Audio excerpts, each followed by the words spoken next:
Hey, this your boy Sirr, and you're listening to 2020 Podcast. On this episode, we got ButtaSoFli, and if you're listening to this is something called post-production, meaning I recorded this after the actual interview. But anyway, thank you for listening. If you want to get in contact with us, feel free to message us at 2020datingpodcast@gmail.com. We'd be glad to have you as a guest. Alright, be easy. Yeet.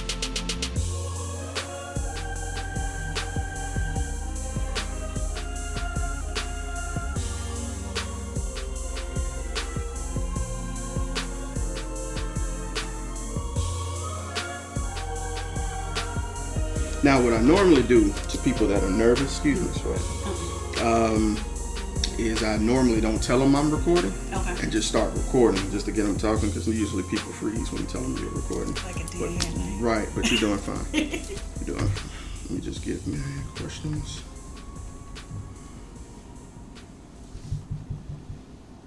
Oh yeah, that's what I want to do. Let me pause this. I wanted to play what Kay said about you. If it'll let me pause. She's such a jerk, though. I don't know. Oh yeah, she is. But that's like my nigga though. Yeah. Like, I met her. I met her through Raina. I went to an event through Ambitiously, him and her. Yeah. And they had their 1 year anniversary, and they invited us to do a live recording there. Mm-hmm. So I was like, cool, get some recognition. I get there. The night before, one of the speakers canceled, and she was like, hey, I need you to speak. I was like, oh. Was not expecting that. Right. So I went there, did the speech, whoop-de-whoop, and Kay was there. And I just saw, this is going to sound wrong, but I just saw this woman groping Raina, grabbing her behind. I was like, that's her. Raina? Like, who's your friend? And she's like, oh, this is Kay. And then she told me she was a poet, and like a week later, we did a podcast session, and she sat in, and I was like, nigga, get on my team. Get in this squad. She's super dope. Yes, super dope. Uber. Yeah, she's the friend that is like, she'll tell you the truth whether you want to hear it or not. Oh yeah, it'll hurt your feelings. It'll hurt your feelings. They're like, but it's for your growth. She's not one of them people that's gonna half step with you. Not gonna sit there and let you be fucking up and not tell you. No, she will not do that. She will not do that. So I'll be mad for a second, and I'm like, you're right. Right. So why y'all can't do that with me and tell y'all that? Uh-oh. And that's a whole nother show, bro. Podcast episode. Yeah. You know what? I just did a recording with a woman I call my mentor. Great friend of mine. Her name is Shakana George. And I asked her, how come when men make suggestions, it kind of get overlooked? Right. Her response is that we're seen as not on the same level, regardless of what women may say. No offense. Mm-hmm. Of course, as I feel like that. So I asked for that an explanation. So I was like, so how do men and women come to an agreement when they're looking at it from two different planes? And I was like, is there sort of like a compromise? And she was like, not always. That's where the next generation comes in. Mm-hmm. It takes a woman, and I'm going to give you an example where it happens for us too. But sometimes it can take an older woman or someone a little bit further beyond where they are to give them that bit of info for them to consider it. Like, for instance, your brother might be like, nah, you might not want to do your taxes that way. But if a millionaire come up to you who's older and be like, file it this way, and you'll get X amount back, you'd be like, okay, you've been here for a minute. You know what's up. Yeah. So it's all about the person that it's coming from. That's true. That's true. Here we go. Okay, I think it was this one. Oh, if I can cut it up. Another episode of Businessmen. I'm your host, Sirr, and today I'm joined with a special guest, Miss K. Marie. How are you? I'm well. How are you? I'm going to skip it a little bit. Okay. Awesome. Thank you for joining me. It could be innocent if they're looking at their phone, but you just feel like you don't have their attention. You know what I'm saying? You took the time out to do those little things to let me know that I'm doing what I'm supposed to be doing. That changed the whole outlook. That's all right. Hold on. That's it. She was going through a difficult time in her life, and everything that you brought into that room, you have She's to talking about the photos. So all of your doubts, your anger, your flaws that you feel like you have, if you got stretch marks and you hate them, you don't hate them after you walk through this door. There's something that you love about you. SoundCloud. Your body. Well, There's let me something that you've pause. been SoundCloud initially. so I can have my RSS feed. But I'm on SoundCloud, Google Podcast, Apple Podcasts, Stitcher, iHeartRadio. Name it, I'm on it.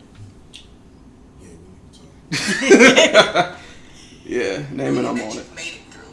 You know what I'm saying? So, if you're heartbroken, people have cried for these sessions, you know, and then I shot them, and they were the most beautiful pictures I've ever seen. So the first person that was shot was Cara, ButtaSoFli from Powerlines. Shout out to her. I hate her. But she was going through a difficult time in her life, and it was similar to my time. I might tear up a little bit.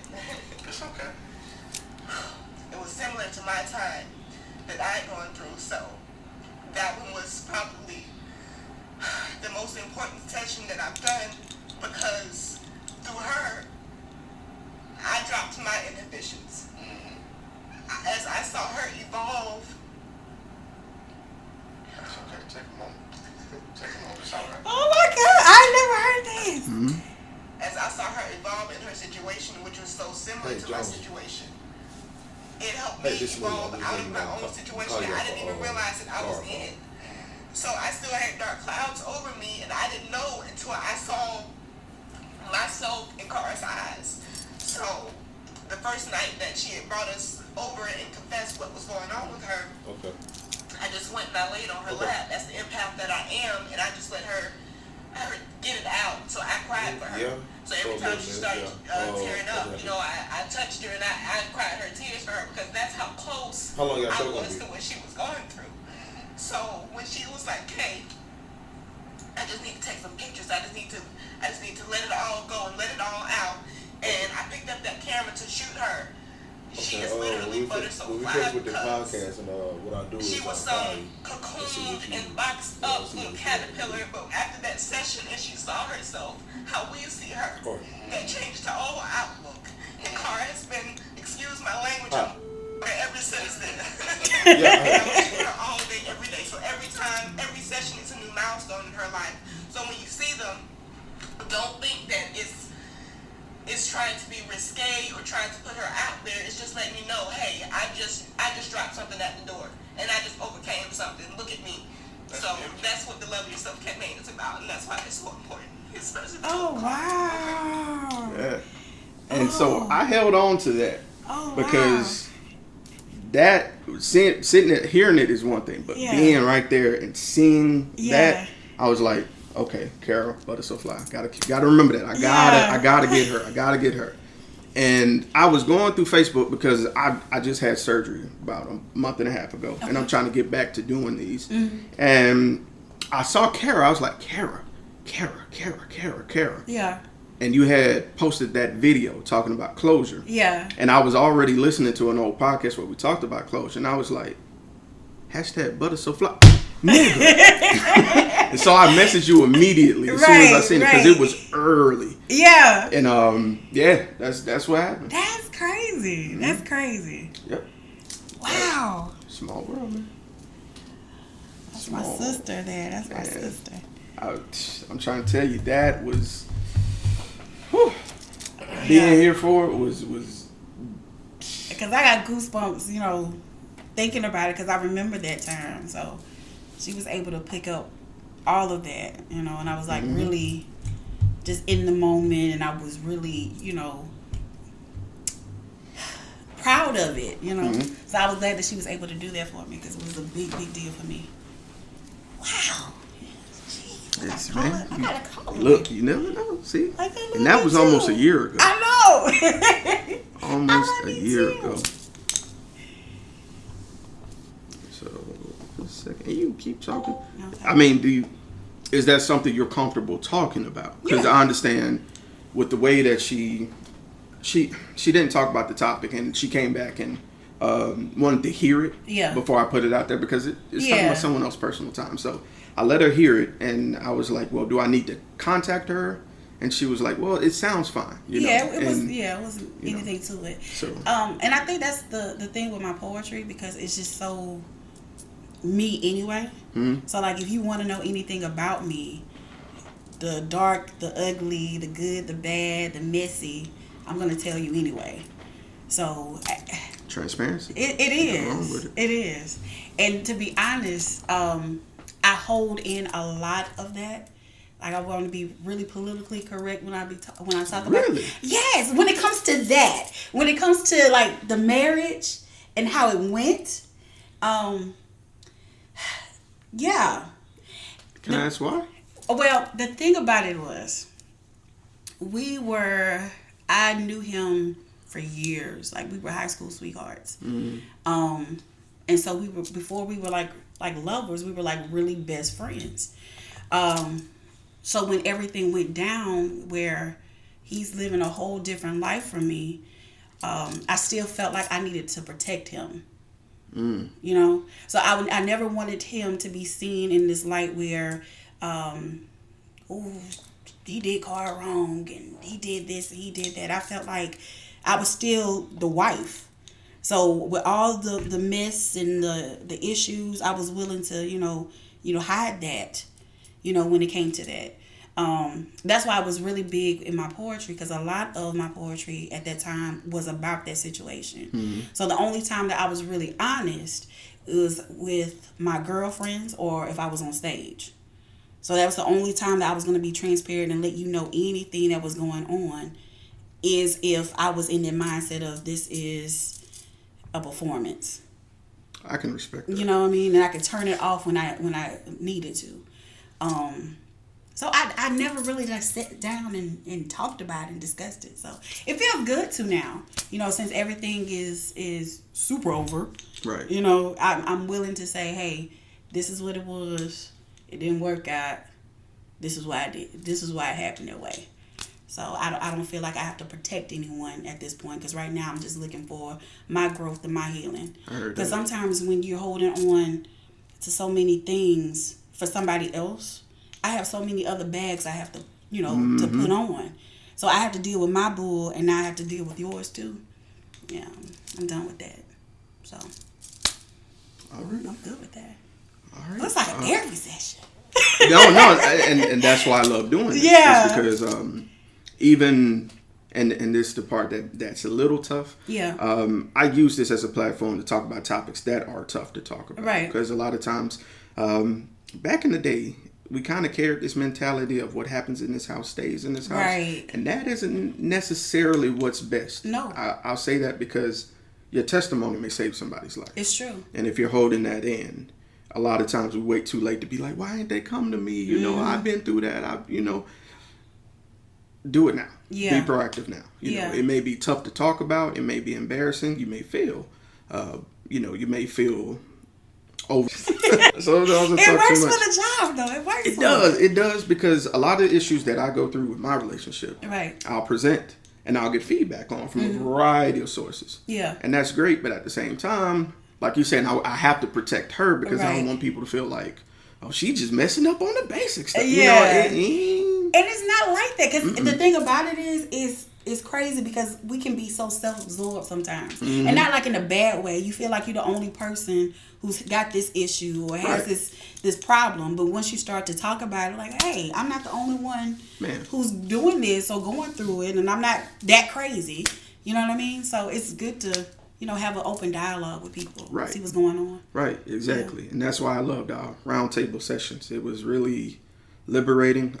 Sometimes when I couldn't say something, another male would say it. Yeah. And so that kind of get me out of trouble. You got your mouthpiece. Right. Yeah. My piece got said. You know what I'm saying? So that's really cool. Right. And that's really it. And with these business minutes, Mobile gets highlighted for all the wrong reasons. All the violence, like for instance, the 2 students at Viger. Yeah. I know you've seen the video.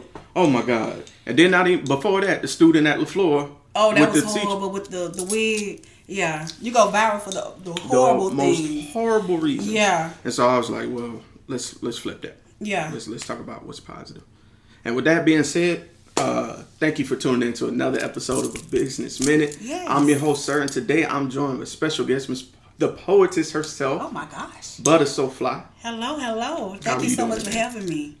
Pleasure's mine. Been looking for you for a year. I'm so excited. To those of you who don't know, if you go back about a year, when I first interviewed K. Marie, my co-host, she told a passionate story about a young lady at a photo session and how she evolved before the camera, shedding all the negativity and just developed into something beautiful. This is that young lady that K. Marie was talking about. Oh, wow. And so I've been looking forward to this for a while.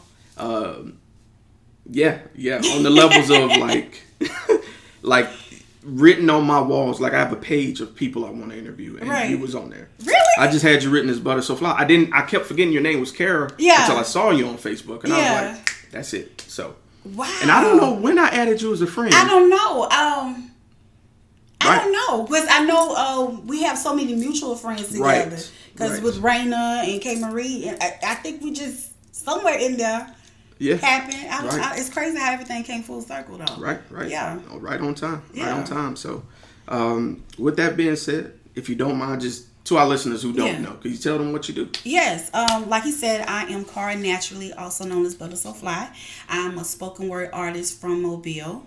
So pretty much that means I tell all of my business. Anybody who wants to hear it has an open mind. One word for that. You know, it's a little messy. Pull up a chair. I would tell you all my business. So that's pretty much what I do in Mobile. All right. And how long have you been doing poetry? I've been doing poetry a little over 10 years. Whoa. Yeah, a little over 10 years. I started with the group Africa Town Poets. Mm-hmm. I don't know if you're familiar with Huggy Bear the Poet. Yes, sir. Okay, then. He's only with the godfather of poetry in Mobile. Right. So I started with him and K-Star. She was the co-founder of that team. So I was with them for a few years. I also was a part of a duo, Aquemini Poets. Ooh. Yeah. I was the Outcast. Right. That's where we got it from. I was the Aquarius. Funny story, the Gemini is my ex-husband. Oh. Yeah, right? Wow. Yeah. So, no longer a part of that. Okay. Awkward. So, now I'm a part of Powerlines Poetry. I've been with them. Yes, I've been with them for 7 years. So of course, Black people can't do anything without a shout out. So I want to give a shout out to Catharsis the Poet, Eternity Everlasting, Ray Dub, Raina. Mm-hmm. Who else? So many of us. I'm just being honest. Hayes, Mocha, all of us. We've been there for 7 years. So that's where I'm now with the cool kids. So I've been doing this for a while. Table in the front. Yeah. Shout out to Roz too. Roz I interviewed as well on the podcast. Yeah. She never told me this. Mm-hmm. Okay. Yep. Interviewed Roz as well. She sucks. She should have told me. Man, one of my top 3 interviews, honestly. Yeah. Between Roz, and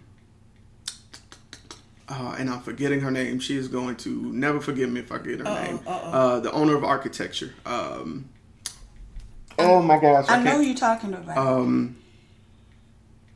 Lord have mercy. Now watch. 10 minutes. I'm going to have to edit this out. Because I done totally forgot her name. But her middle name is Mignon. Okay. Can't think of it. Lord have mercy. And one of my top 3 interviews, what kind of host am I? It's so many people that you interview, though. You have to keep that in mind. I'm going to take that and run with it. Yes. There we go. All right. So, doing poetry for 10 years? Yes. That's a long time. Very. I think I started doing poetry. I've never done reciting my poetry. Right. I'm from A&M. I went to Alabama A&M. Okay. And I joined the poetry club there. Mm-hmm. And that's where I found my love for poetry. I've done my pieces there, but never here. Mm-hmm. So I came here and I found out about Black on Black Rhyme and Powerlines, and I got to see a lot of you guys perform. Right. And man, y'all blow my mind. Every time I be in. So I'd be glad to see y'all any open mic. Put it under my bed. So the person I was with at the time was a spoken word artist. So I was mostly like a cheerleader. I was support system. I would go to all the shows. And then all of a sudden, Huggy said, hey, we got this group forming, Africa Town. I want you to be a part of it. This is what I need you to do. So I was like, okay, all right, I'll try it. Right. So I started to write and recite. And with them, they pretty much taught me what it was spoken word artist. So it's not just reading. You have to perform and the diction and your stage presence. So they were able to critique me and get me to the place where I was comfortable with being a spoken word artist. So that was the inspiration, where they actually pushed me out when I really didn't want to be in the front. They pushed me to actually be that artist, and they saw something in me first before I saw it. Right. So that's pretty much what my inspiration was. And then also being able to get on stage and to be like fully naked and bare, and you can see people with tears in their eyes because they're connecting with you. You know, that was an inspiration in itself, where it was like, okay, I'm doing what I'm supposed to be doing. So that's what it felt like. All right. So, and that's always big, to take something so personal, Right. and share it with the world. Like you said, because you're basically naked. You're most of these people could be strangers. Yeah. But to look out there, and at the end of a piece that could be maybe 3 to 4 minutes, you already got them. Yeah. You know, that's big. That's big. That's that why I love energy, art. you can feel it. Right. You can feel it. It's palpable. It's in the air. Definitely. All right. So I want to ask, were there any obstacles that you encountered along the way of becoming a better poet, you know, refining your craft, Right. as you did with the Africa Town poets, you know? Yeah, there were definitely obstacles. The main obstacle I had was myself. That was the main obstacle. Could you elaborate on that a little But bit? yeah, a lot of times when, and I had to get myself out of this mindset of I'm not as good as so and so. You know what I mean? So I'm not as good as this person. Who would want to listen to me for 3 or 4 minutes? Just, you don't know me from a can of paint. Why would you want to listen to me? You know? So you have this enemy in your head telling you that you're not doing what you're supposed to do, or you're not that cool or that dope to actually be on stage with all of these other people. So I had to get out of that mindset of just being like, shut up and just do it. You already know what you want to do. You know what you want to say. Open your mouth and say it, and you'll feel so much better. So I had to actually get out of that situation. So I was like the main obstacle. And then also it was this elephant in the room that nobody speaks about in the poetry world in Mobile. Back in the day, Mobile, with poetry in Mobile, it was really, really close-knit. 20 to 30 poets deep. Every week we would meet up. Everybody's doing poetry together, laughing, joking, singing, you know, creating and things like that. And then one day things just changed. And not necessarily in a bad way. You know, people start to progress and they grow and they move on, do other things. But then sometimes with misunderstandings, poetry beefs, like the most unsexy thing in the world. You hating each other, and now you're doing poetry about each other, things like that. Man. So the great thing about it is, now that everybody's gone, became grown, wiser, able to hash things out and talk, it's becoming beautiful again. Right. So now that obstacle now is getting past the bull, and now we back to creating, because there's so many other poets and troops in Mobile now that are just beautiful now. So of course you have Powerlines, but now you have Black on Black Rhymes in Mobile, Step to the Mic, things like that. So that was one of the obstacles that we had to get past so we can actually flourish in Mobile. Right. Yeah. And I'll keep talking. Please. Also, the clubs, when it comes to actually having poetry there, they want the craft, but they feel like they don't have to pay for it.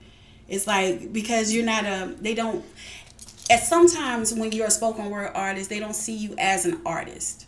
They see you as, okay, I'm going to say this Easter speech. I'm going to stand right here and I'm just going to read this right quick and I'm going to sit down. No, it's an actual art. We put all of ourselves in it. And sometimes people, you know, feel like they can take advantage of that. So we have to make sure, because we're already an artsy and I'm a creative person, you have to look at the business side of it too. So yes, I want to, you know, tell my message to the world, but I also want to be compensated for what I do, because I'm good at what I do, and I would never give you junk. Then don't give me junk. That's major. Yeah. Going back to your first point about the division, I definitely did come across that. Yeah. In all aspects, even different forms of art. Excuse me. As far as paintings and drawings, I noticed that some people would deface other people's artwork, even downtown. Right. Before, I can't think of the gentleman, but who started doing the murals everywhere. D'Anthony? Yeah. Yeah. I was like, I don't get that. It's okay to admire someone. Right. You know, it's perfectly okay to give props to someone.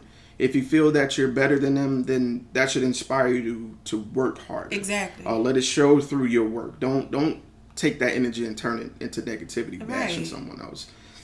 That doesn't make sense. It to doesn't me. It's make that crab sense. in a barrel mentality. Right, and there's just so much room at the table for everybody to eat. Right. So like absolutely. if we just thought about all these dope artists coming together and actually making really good work and bringing it together, we could be New Orleans, we could be Atlanta, you know, we could be California if you just stop being so dumb and actually work together.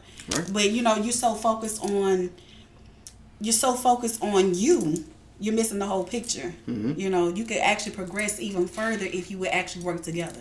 Right. So hopefully we'll get it. Yeah. I don't know, but I feel like we're moving in that direction. Yeah. Because whenever I go to, like for instance, I went to the Almanac and Gulfport. That's where I seen Huggy Bear recently. Yeah.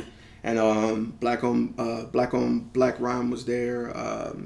A few other Mississippi poets were there, but it was all love. Like as soon as you walk in, and it was a black-owned business. So It's that beautiful. was dope. Oh, you been? I've been there. It's been a while. It's been a couple of years back. I was in Almanac, but it's gorgeous. I love it. The whole energy and the scene. As soon as you walk in, it's nice. the vibe is. It changes the whole tone. You know, it makes you want to be there. So Right. I loved it. It put me in the mind of like, because I used to say I would love to go to like a little cool little jazz club type of vibe. And as soon as I walked in, I got that vibe. That's the joint. Yeah. Yes, that's it. That's it. So if y'all listening, you haven't been, Gulfport, Mississippi, the Almanac, it is the spot. And the food is awesome.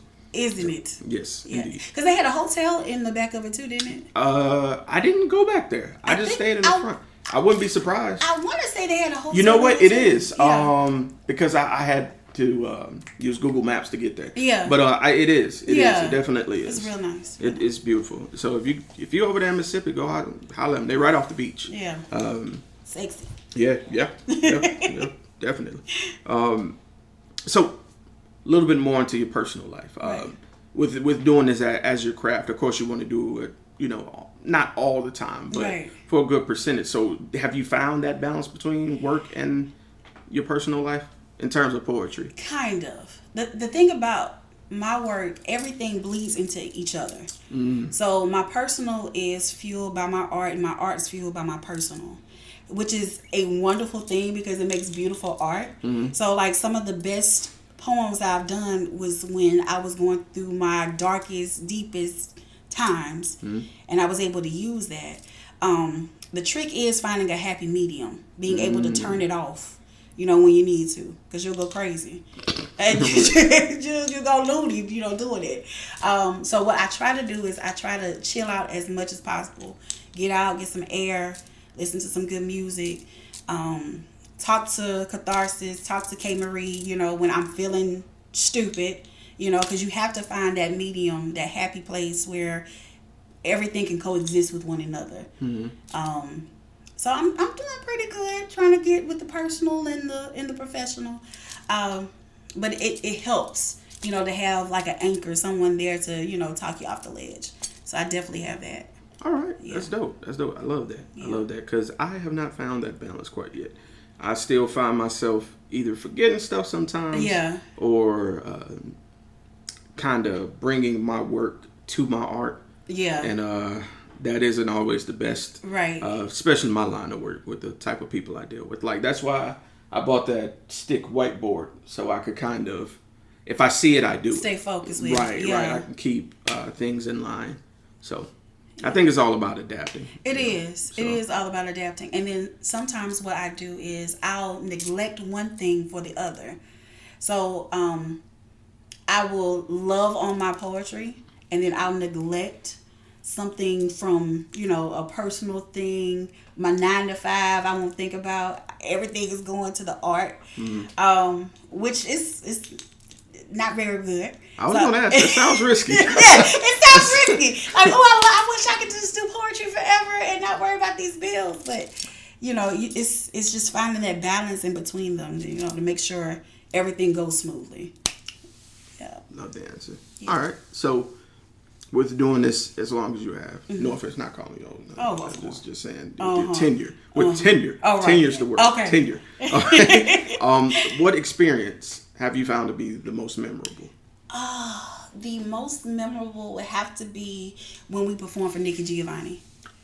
What? Oh my God! It was No. It was the highlight of my life. Can I pause for just a second? Yes. Hiram, a young lady named Ebony, and I, and Ashley Waller, we sat down and had a conversation. Have you seen James Baldwin and Nikki Giovanni's debate? Oh yes. We sat and talked about that for the longest. They both had really good sides to it. Tell me about it. I really good. Yeah. That if you're listening and you haven't watched it, it's 2 hours, it's 2 parts, but I promise you, It's everything worth they it. talked about It's is worth still going on to this day. It's worth it. Yes. Yeah. Yes. But go ahead. Tell me about this experience. I love Nikki Giovanni. This was years ago. She came down for a lecture at South Alabama. And we had the pleasure.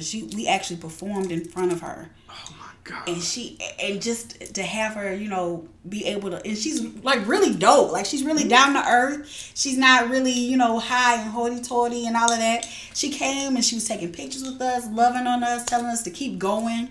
So that was another inspiration of mine. Was she gave us a book? Yes, signed it, all of it. It was I was like, oh my God. So Man. just imagine, like, you're 21, 22 years old, just starting in poetry, and you're meeting Nikki Giovanni. The Nikki Giovanni. You can't, that's enough for me. That's enough. It's so many boxes she checked. Yeah. Poet, activist, feminist, like it's all of that. She's sitting down with James Baldwin and yeah. Talking about how. Don't lie to me. Don't lie to me. Yeah. Yes. Lie to me. Lie to me. That's it. You lie to the white man. Lie to me. Oh my God.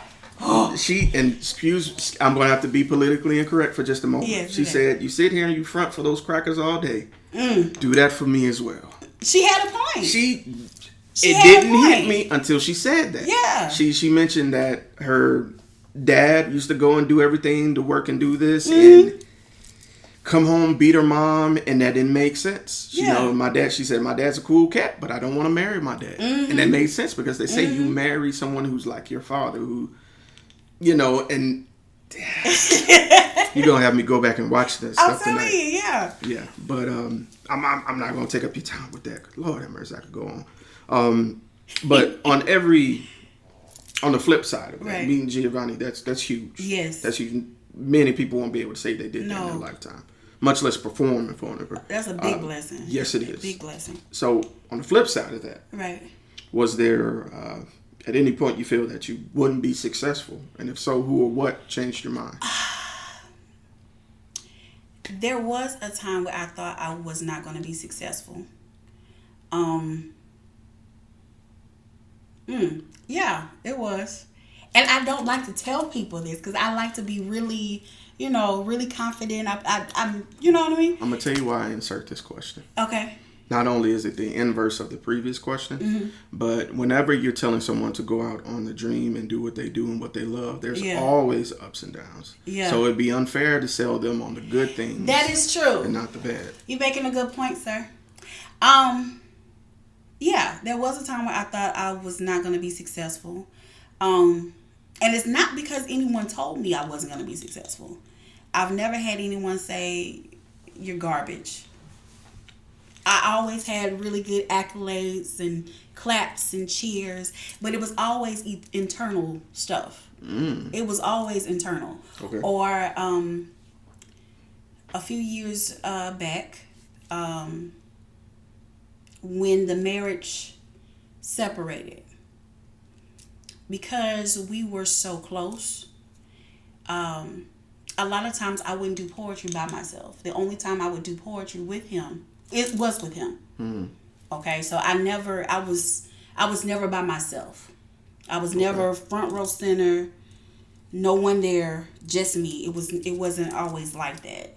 So when we stopped, when he went his way and I went mine, and we were no longer the Aquemini poets.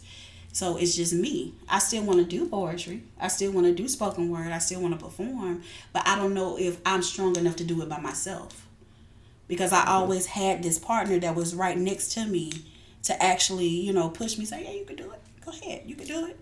Now I have to find that in myself to say, hey, you can actually do this on your own. Mm-hmm. So stepping out on faith was like a big thing for me. Stepping out and saying what I needed to say, it was a beautiful thing, but it was an uncomfortable thing. It was a scary thing.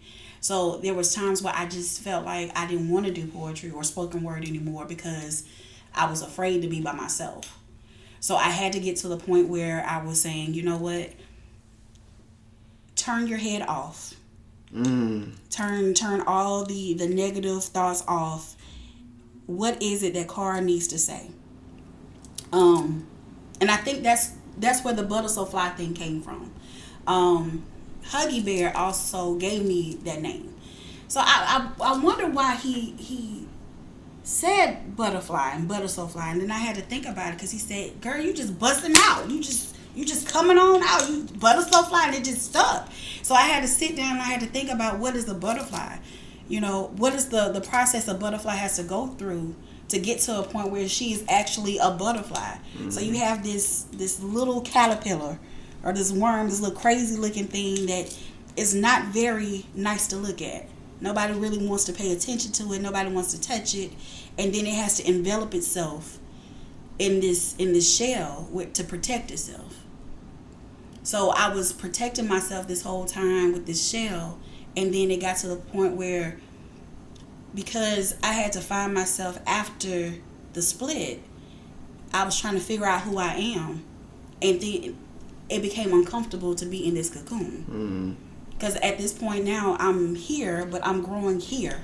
So I can't stay where I am. So, of course, with the growth and being uncomfortable, you have to break out this shell. And I just thought it was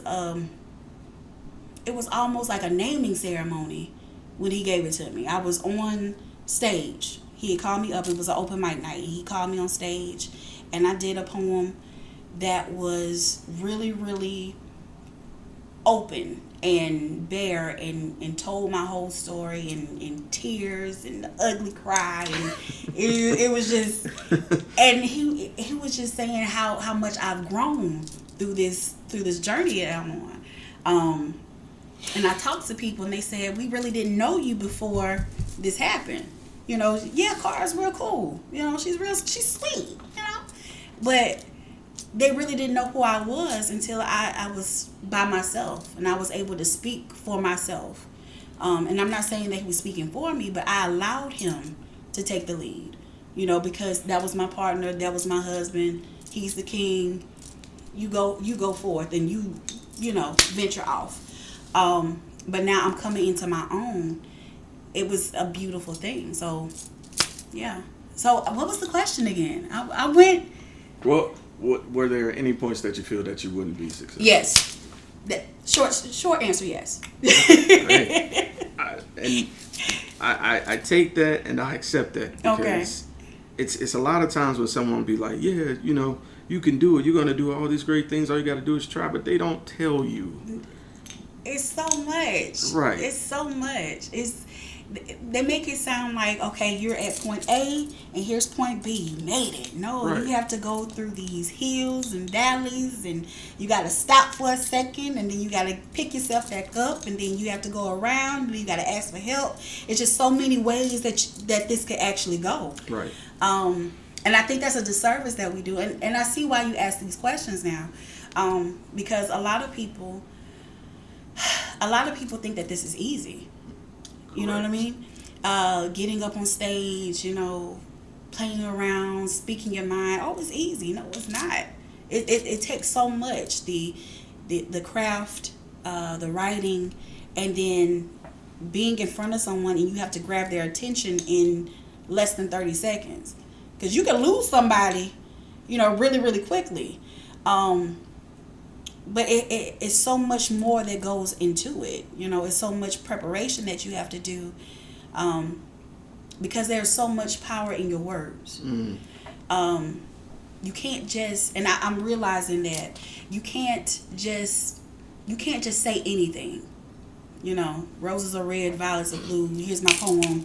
Snap, snap, snap. You can't do that because there's so much power in what you're saying, and you can save somebody's life in a matter of minutes, or you could kill it. You know, depending on what you're saying. There's life in your voice. So one thing that I've always said before I went on stage or while I was on stage is speak life. Anything that you say, you have to speak existence to it. So whether it's good or bad, but that's your responsibility. Like I feel like I have a responsibility to anyone who listens to me, anyone who comes into contact with me, is to be truthful and honest and give them everything that I have. So that's what I do. Anytime that I'm getting on stage or I'm reciting a piece, you're going to get everything that I have 110%. So you got to tell the people the truth. It is. Yeah. 100%. Love it. Love it. All right.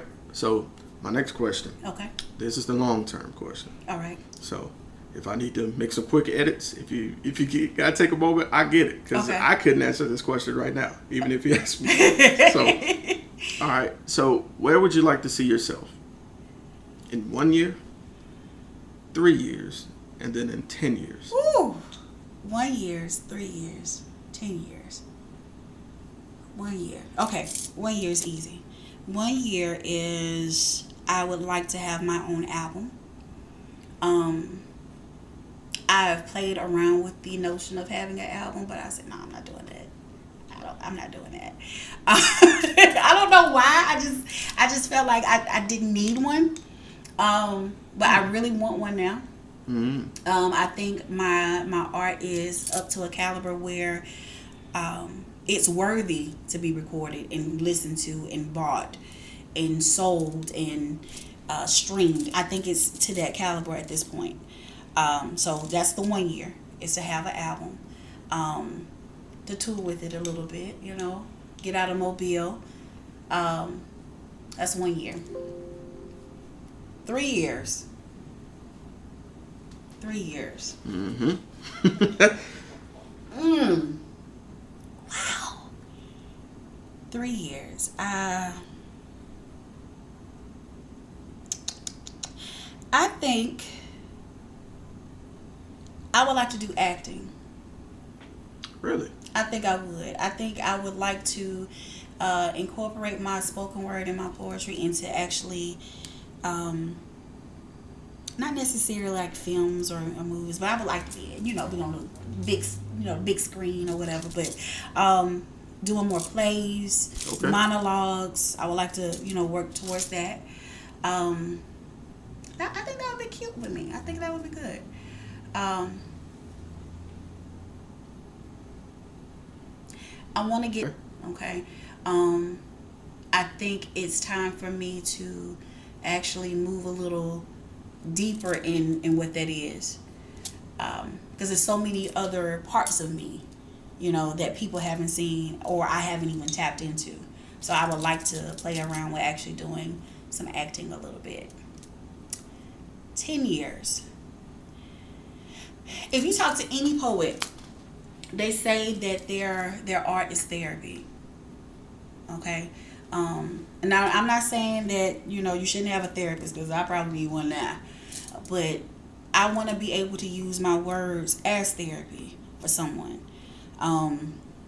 Maybe doing workshops where you have victims of, and not necessarily has to be anything, really, life-threatening or anything. Just anyone who's had an issue where they felt like they couldn't make it.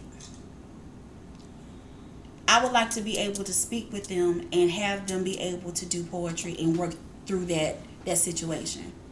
So, okay, this is where you are. This is the hurt that you felt. This is the anger that you felt. Okay, now put it in words. Go ahead and put that in words. And how did that make you feel? Describe that. Can you use a metaphor of where you were? I see what you're doing. You know what I mean? Okay. So I love to do something with therapy when it comes to my art. A couple of weeks back, I started these little videos on Facebook where I would, just talk. Now I'm not an expert, I'm not a yama or anything like that, but when it comes to a situation that I'm going through or I've went through, I speak about those things so people know that they're not the only ones who've gone through those things. 100%. You know what I mean? Mm-hmm. So I want my words to be something where it's actually legit therapeutic. That's what I'm looking for. So with the progression, I want the entertainment the first few years, but then I also want to, move up a little higher where I'm actually healing someone. Okay. That's what I'm looking for. No, I love taking your passion and trying to change the world to leave a mark. That's exactly what I'm trying to do. Yeah. So I totally understand that. I love that idea, like a kind of workshop where you taking that pain and turning it into healing. Whether they get it or not, they're manifested it in another way. And then that becomes their testimony. Exactly. That becomes their tool. So that's wonderful, because a lot of times people have all this negative energy and don't know how to, expel it. To get that release that they need. And you'll feel so much better. Yes, you do. You'll feel so much better and so much lighter. Just getting everything out. You have a lot of sickness and a lot of headaches and crying and all that stuff, and once you're able to be truthful with yourself and just speak your truth, it feels so much better. Not only that, your perspective on life shifts when you do that. Yeah. Stuff that used to rile you up really don't matter anymore. People, your judgment, and people will change your judgment, and is this battle worth fighting? Right. Is getting this last word really worth it here? Exactly. I've been in this situation before, so that maturity comes along with that. Definitely. All right, so this is my favorite question. Okay. I call this the leap of faith question. The reason I got that from Steve Harvey. Okay. Recently gave the analogy of you're never going to be truly happy until you take that leap of faith in those what if situations. Right.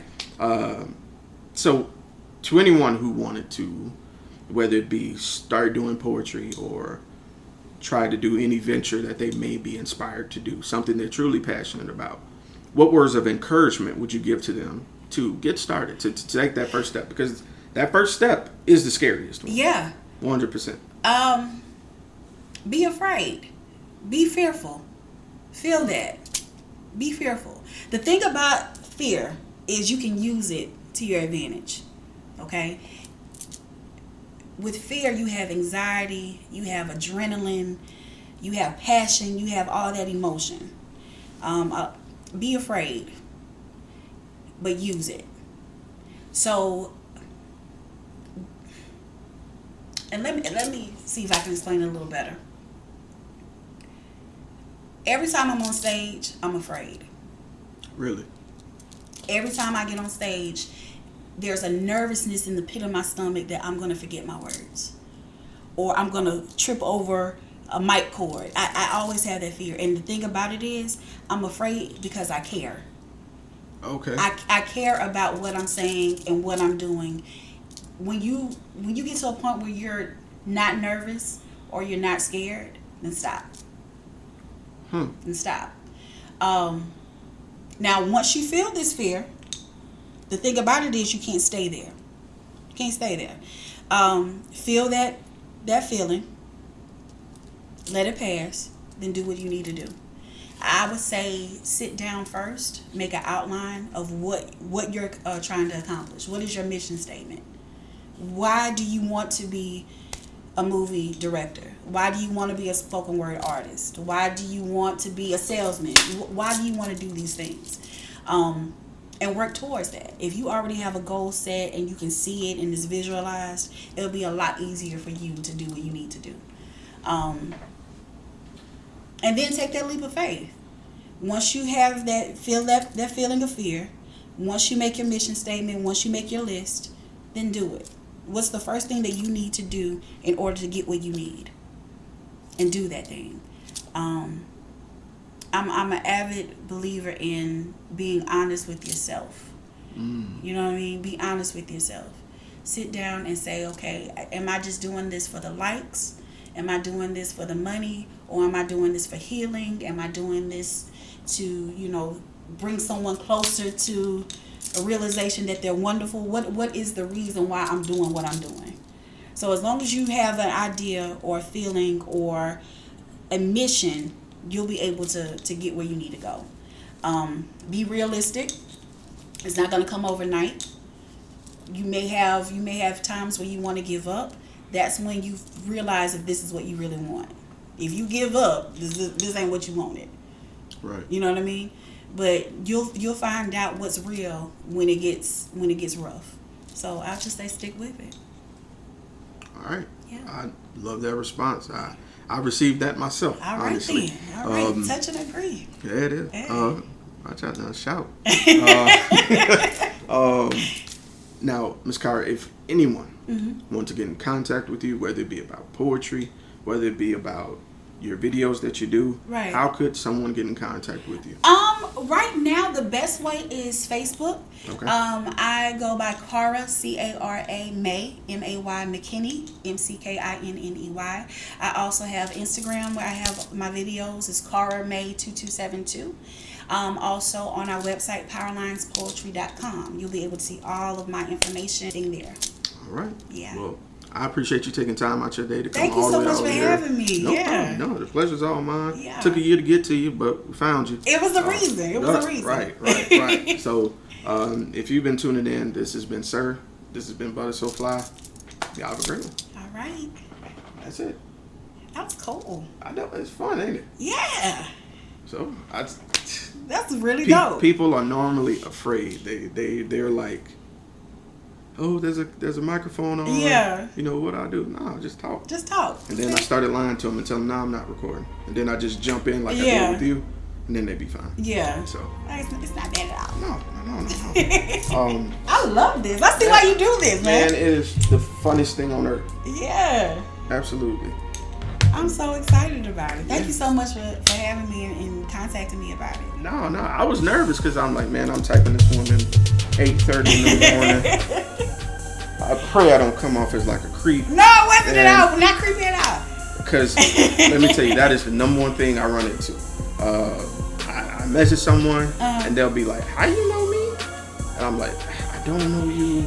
I'm just trying to do an That's when you interview. know you're not a professional. Look, if you have to keep your hat on 24/7. Right, you know what I mean? Right. No, you know the real from fake. Stop that. Stop that. Right. But I appreciate y'all for sliding through. No, Man. thank you. And I won't be a stranger now.